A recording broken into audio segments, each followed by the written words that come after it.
हमारी सोसाइटी में लोग अपनी खूबसूरती को लेकर कितने कॉन्शियस हो चुके हैं। मैंने पहले देखा था कि लोग अपनी स्किन केयर को लेके कॉन्शियस होते थे। अब लोग अपने फीचर्स को लेके भी कॉन्शियस हो गए। लोग चाहते हैं कि वो एक सर्टेन वे से दिखे, जैसे आपने बोला नोज शार्प हो, जॉ लाइन शार्प हो, लिप फिलर्स की तरफ लोग जा रहे हैं। तो इस बारे में बताएं कि ये जो हाइड्रा फेशियल होता है इसमें कितने स्टेप्स होते हैं। हम्म। क्या एक सेशन करवाने के बाद ही रिजल्ट्स आ जाते हैं या मल्टीपल सेशंस। क्या होता है कि दो पाइप्स जा रहे होते हैं। एक पाइप से आपका जो फेशियल गंक होता है वो सक हो जाता है और दूसरे पाइप से जो सीरम्स होते हैं according to your skin type infuse कर दिए जाते हैं। दूसरा, हाइड्रा फेशियल की एक और बहुत मिसकंसेप्शन है कि लोगों को लगता है कि उनके सारे स्किन कंडीशंस का जो हल है ना वो हाइड्रा फेशियल है।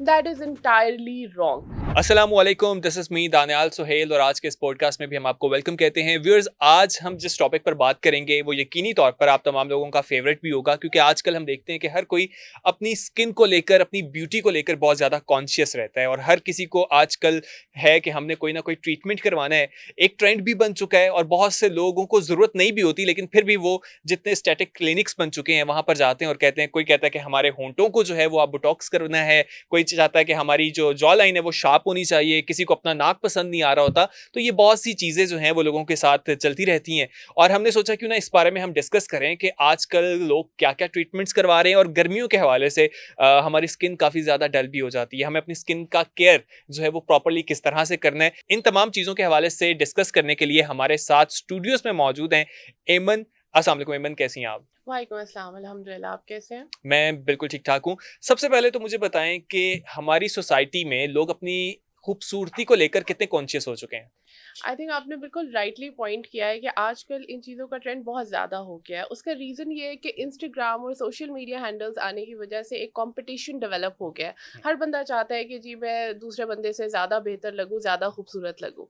आजकल मैंने पहले देखा था कि लोग अपनी स्किन केयर को लेके कॉन्शियस होते थे। अब लोग अपने फीचर्स को लेके भी कॉन्शियस हो गए। लोग चाहते हैं कि वो एक सर्टेन वे से दिखे, जैसे आपने बोला नोज शार्प हो, जॉ लाइन शार्प हो, लिप फिलर्स की तरफ लोग जा रहे हैं। अगर हम बात करें कि कौन से ट्रीटमेंट्स आजकल इन चल रहे हैं, तो hydra facial I think start में भी बहुत ज़्यादा चल रहा था, अभी भी बहुत ज़्यादा चल रहा है। मेरे क्लिनिक पे स्पेशली जब ईद होती है या शादी सीजन होता है तो हाइड्रा की लाइन लग जाती है। अच्छा। उसके साथ साथ कार्बन स्पेक्ट्रा लेज़र है, ये सारे आप समझिए कि स्किन क्लेंजिंग प्रोसीजर्स हैं, आपको एक अच्छा नाइस ग्लो दे देते हैं।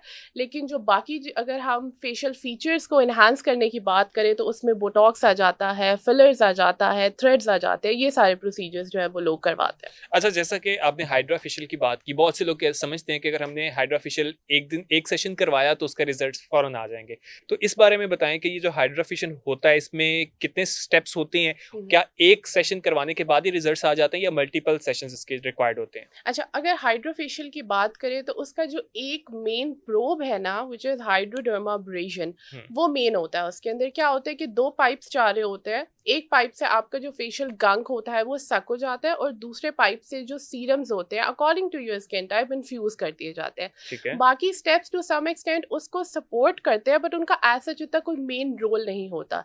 तो अगर हम स्टेप्स की बात करें तो डिफरेंट मशीन्स में डिफरेंट स्टेप्स अवेलेबल होते हैं, बट ये 2-3 स्टेप्स जिसमें हाइड्रोडर्माब्रेशन है, स्क्रबिंग है या माइल्डली कोल्ड प्रोब या आरएफ है, वो होना ज़रूरी है। बाकी सारे आई थिंक गिमिक्स हैं, अपने प्रोडक्ट को सेल करने वाली बात है। दूसरा, हाइड्रा फेशियल की एक और बहुत मिसकंसेप्शन है कि लोगों को लगता है कि उनके सारे स्किन कंडीशंस का जो हल है ना वो हाइड्रा फेशियल है। That is entirely wrong.